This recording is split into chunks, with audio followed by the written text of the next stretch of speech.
Welcome to Fishing Without Bait, a lifetime without definitive expectations, where we help people explode into their lives through full impact mindfulness.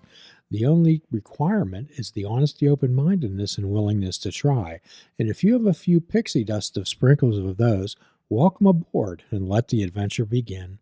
Hello everybody. My name is Jim Ellermeyer. I'm a behavioral health therapist. And today I'm joined by my good friend, co-host, and producer of this program, Mr. Mike. Mr. Mike, welcome aboard. Hello, Jim, on this wonderful evening, on these sometimes nice days in Pittsburgh these days. You're usually on the other side of the bench on this, on our podcasts. You're usually facilitating the progress of the show. Mm-hmm. Mm-hmm. So you had mentioned earlier that before our pregame warm-up that you wanted to talk about something concerning yourself.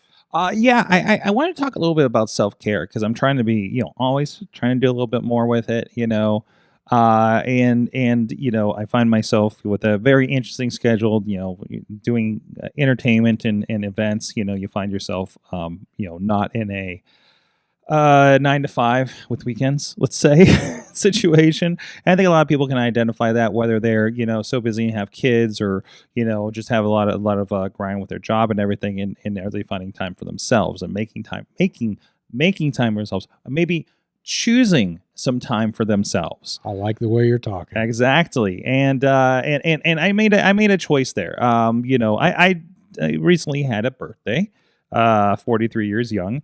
And I in the last few years, it's been on the weekend, so I've been working or traveling, or I think in the last 2 years I did a show in like the Poconos or something, or Grand Rapids maybe, and we're here in Pittsburgh.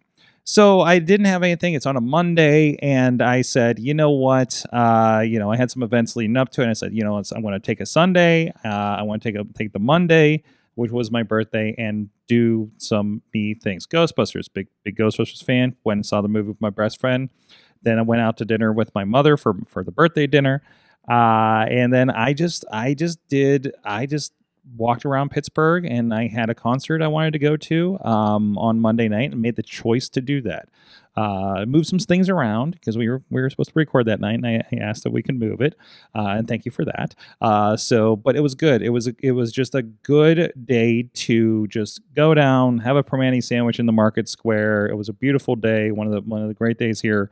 So very lucky for that, very fortunate for that, and got to see some new music, some new bands I'd never seen before in person, and just have, got to recharge my batteries a little bit, and for me, knowing that I have a lot of travel happening in April, I thought that was really important to kind of just, get ahead on that. You know what I mean? So you were being good to yourself on purpose. Absolutely. And that's an admonition that we often give to people on this show. We certainly suggest it to be good to themselves every day. Absolutely. Not just today. And I often add, this isn't a suggestion.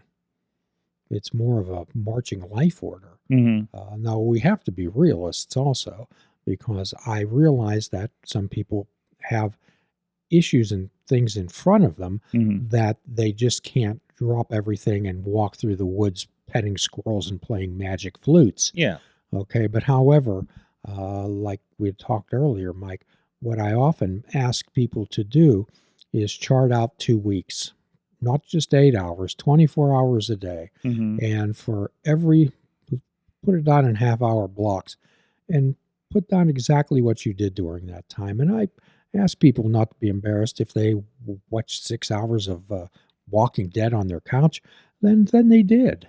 I think if you find out that if you truly chart that time out, there's large segments of blocks of time in each week that you have free. You absolutely have free. And you're choosing to do certain ways that maybe aren't as fulfilling as they could be. Well, or recharging. People often talk about the myth of productivity, that we have to be doing something, and if we're not doing something, then we're wasting our time. You ever feel that way, Mike? I do. I mean, even I actually had this problem. I think it relates to this too. I had an issue where early on with some certain clients, I'm there for the day for an event, right? and I'm got my camera and I'm capturing as much of the event as I can. And I felt that if I'm not on my feet shooting something for the entire 8 hours, I'm not like they're not getting the most out of me. But I realize like that's not true. Sometimes it's the flow of the event, sometimes it's a lot of chat to like understand what's going on and the relations and things like that. Like it's more than just hit and record on a thing all day. So like that's happening in a workspace. So and also there's oh no, I need to get all this done. Oh no, I need to put in a long day. Oh no, how late can I edit this thing because all these people want these things from me. And to the point where for me, I have to sit back and realize, okay, wait a minute. Some of these people aren't clients, some of these are favors, and sometimes I need to pull back on that and say, no, you're going to have to wait. You're going to have to just wait for this because it's not in the wheelhouse now, and or if you're not taking that time to recharge those batteries when you do need to go, you're just not going to be effective, right? Another thing that I'm recognizing there is when I have these back-to-back things, it's like, oh no, what do I have to recharge? What time do I have to catch up on the things that are going to be doing? Again, like we're talking, travel days that are happening this month. I'm gone every weekend in April. That's why we're banking right now. Who knows? I don't know when this episode is going to come out with the schedule and everything. But you just kind of like then you start worrying, and then you start getting into that doom spiral a little bit too. So well, right here you're talking about, Mike, is overcommitting. Overcommitting and the inability to say no, and oftentimes we say yes without any thought of the consequences of us saying yes. Yeah, and it's but it's a lot of things I want to do. And then I have to say, then the things I want to do become a nightmare because I'm not paying enough attention to them. So like those kinds of things. And what do they get in the way of, But yeah, it's an interesting thing. So that's why I thought it was really important to do this. I think we talk about like I have a movie subscription because that's the only I'm always like, should we cancel this? It's a little bit of money every month. It's one of those like you can watch as many movies as you want for a monthly fee things. And my wife just keeps going, no, that's the only time that you turn off your phone. So we're going to go to the movies. That kind of thing. You try to put yourself in a position to succeed in mindfulness, if you will. Well, Mike, there's a short TED talk that I often suggest to people, and I found that they started to use this in rehabs. It's a woman by the name of Sarah Knight, and she wrote a book a few years ago called The Life-Changing Magic of Not Giving an F. Okay. And I like how this sounds already. So we can put a link up to the YouTube video about that. However, I have to caution that she uses colorful language to good effect. Mm-hmm. So what she's saying is that quite often we overcommit to things without understanding the consequences of the overcommitment, and then we spend a great deal of time, energy, and anxiety on how we're going to get out of it. Mm-hmm. So I would suggest to people that we commit to things that we don't want to go to. Why do we go to things that we don't want to go to, Mike? Mm-hmm. Why am I even here? I mean, being at an event, whether it's a community event or something, it's just like, why am I here? Why am I spending my time on this? What am I getting out of my presence here? And that's been there's been a lot of cleansing as far as that. COVID helped. It's okay to say, I can't do that. Mm-hmm. I don't have time. I can't afford it. Or simply, I don't want to. Mm-hmm. I had a friend ask me, well, maybe last year, he wanted to know if I wanted to go to Heinz Hall with he and his wife to hear Handel's, some type of a movement of Handel's. And at the time I said no. And I said, actually, I would rather chew nails than go to do that. Mm-hmm. And he says, well, actually, Jim, I feel the same way. But I'm just going to accompany my wife. He needed a friend in pain, right? Well, that's what I told him. I said, listen, if it would ease your discomfort a little bit by having to go to this event, I will accompany you. Mm-hmm. Oh. And I'll be glad to be there with you. Mm-hmm. Mm-hmm. So we spend so much of our time doing things that we do not want to do, Mm-hmm. and they really have no special meaning for us or benefit for us. Right. Now, if it's helping someone else, like I just spoke about with that friend, that's a noble cause. Sure. And that's a wise mind choice. But however, most of the time we commit to going to baby showers or helping someone move that they can ask somebody else, or attending a meeting or a committee meeting that is an absolute complete waste of time. Mm-hmm. Definitely seen those. Yes, absolutely. So, and Nick, we get back to the most valuable asset that we possess is our time. Mm-hmm.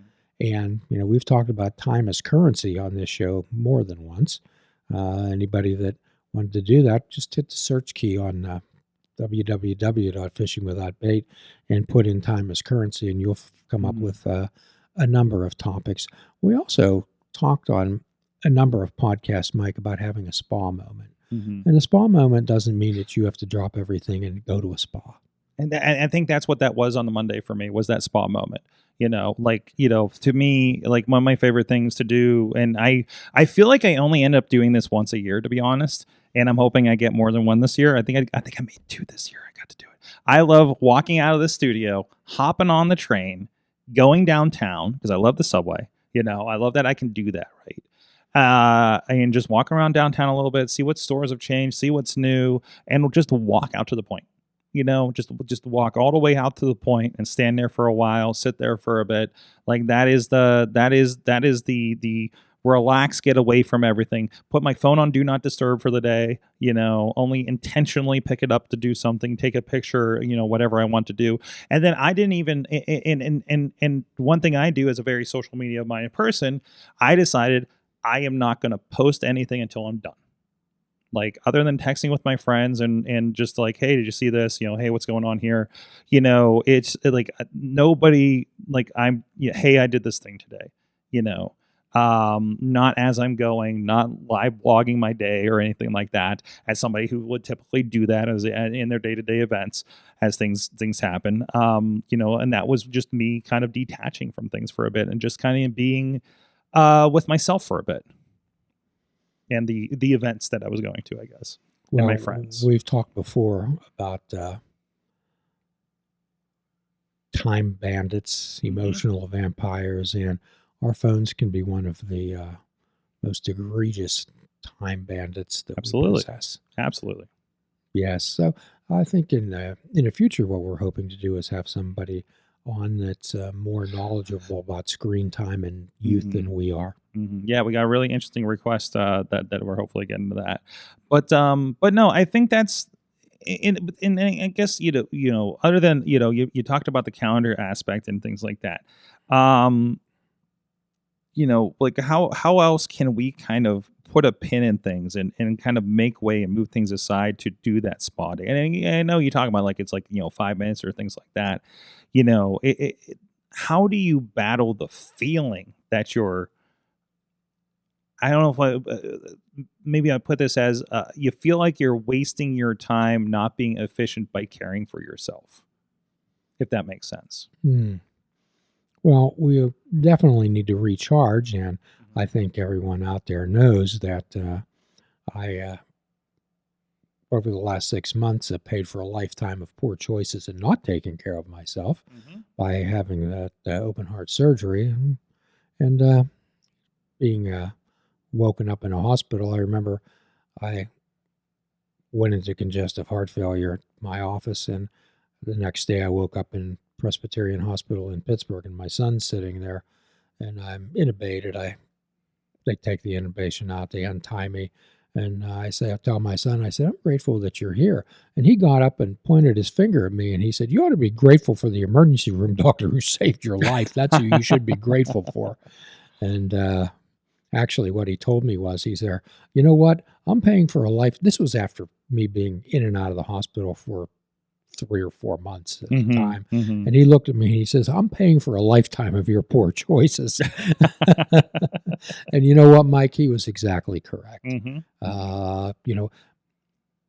mental health professionals, doctors, uh, physicians, nurses, all those people, they're always preach self-care to people, and we are absolutely the biggest hypocrites there are. Yeah, yeah, and that's interesting. Um, there was actually recently a comment on one of our videos about like, mental health people don't have all the answers because they have all the problems themselves. I was like, yeah, like that's exactly what you're talking about, right? Well, yes, yes, and keep in mind that as the world's population continues to expand, there's obviously more mental health issues, and keeping in mind that mental health issues used to be shoved under the carpet or locked behind doors because having a mental health issue was considered a weakness. hmm I listen to some pundits out there that talk about like, oh, it just seems like everybody has depression and anxiety. They didn't have depression and anxiety 50 years ago. It's like, no, they did. We just didn't call it that, right? Well, PTSD used to be called shell shock, Mm-hmm. and it was just only happened to soldiers. Mm-hmm. But however, uh, and again, I'm mentoring this young lady down in El Salvador who's a mental health professional and just wonderful person, has a big noble heart and always wants to help people.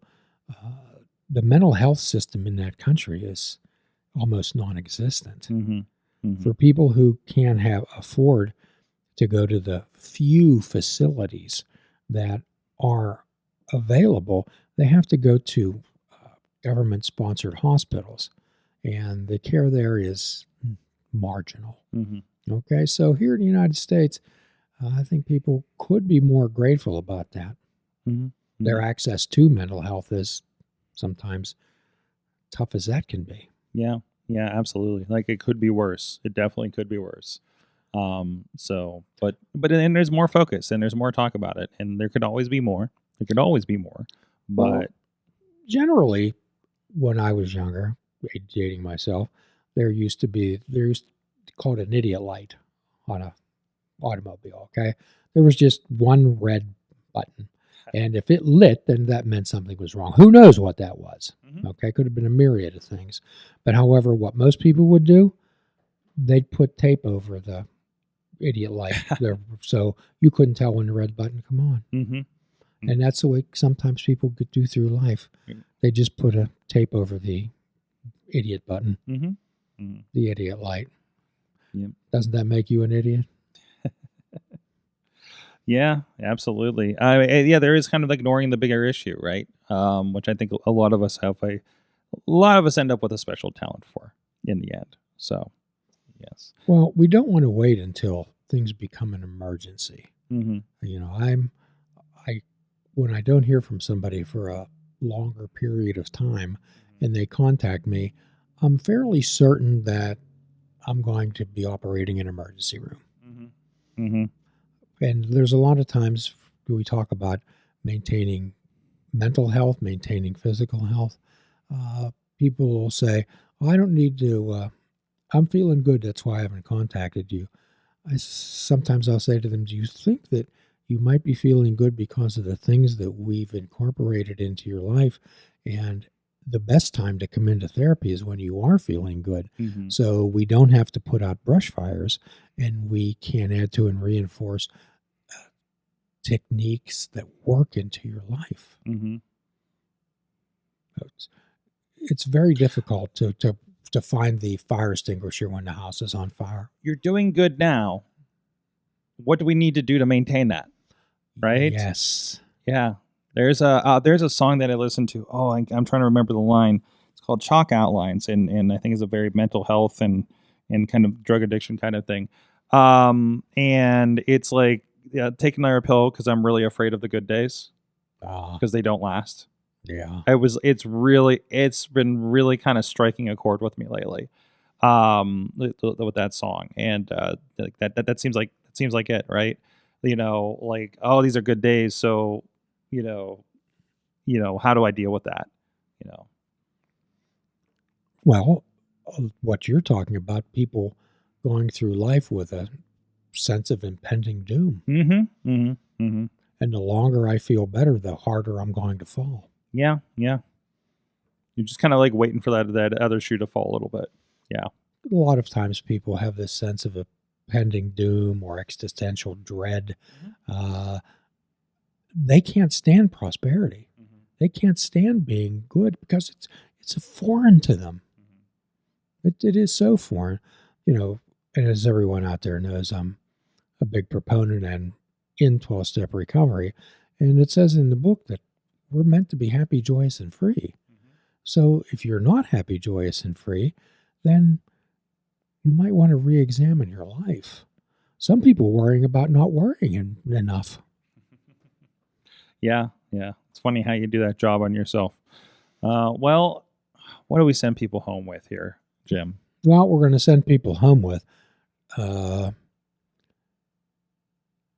when AA was falling apart in the 1940s because there were so many self-imposed rules and expectations to get into a group. So there was a group out in Ohio that actually had 62 rules about membership requirements. So AA came up with Rule 63, and that says don't take yourself too seriously.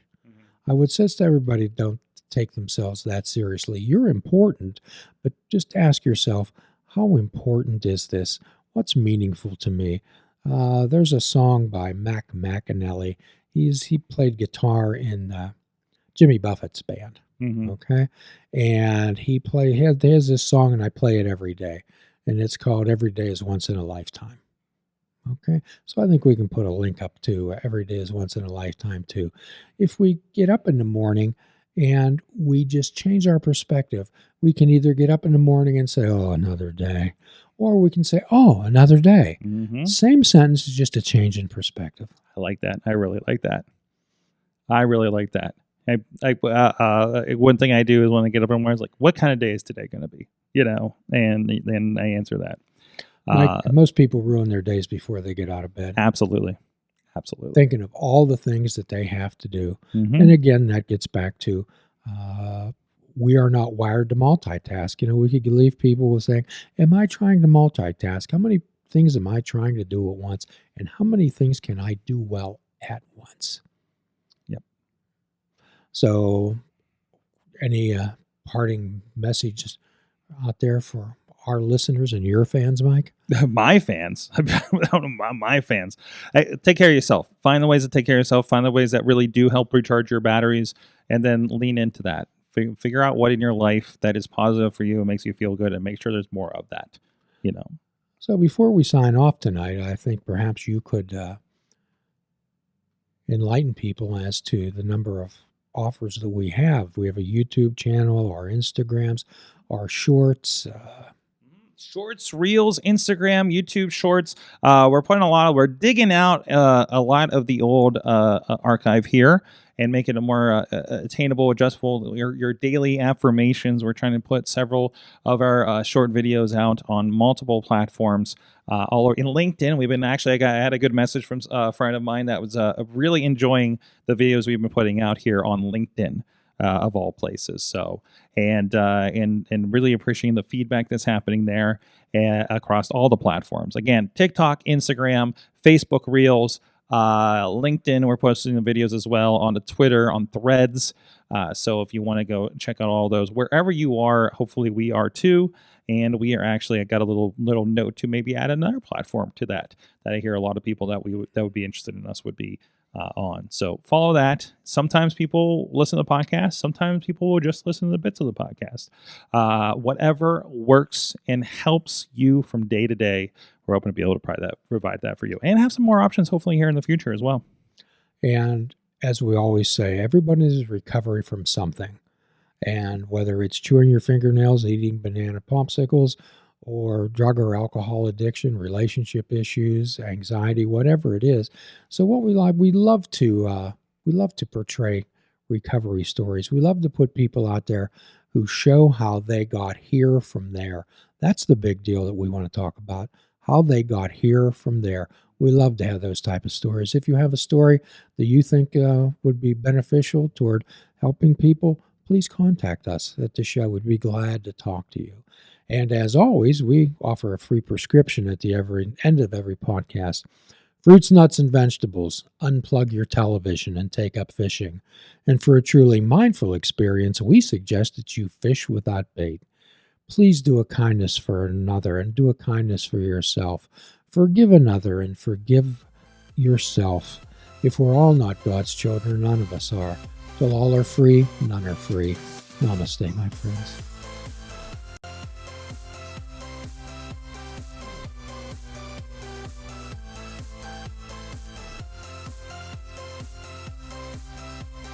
If you're interested in flying the colors of fishing without bait, click the shop icon on our website. We have clothing, mugs, cell phone cases, and so much more. Show the world that you fish without bait. This show is a member of the Sorgatron Media Podcast Network. Find out more at sorgatronmedia.com.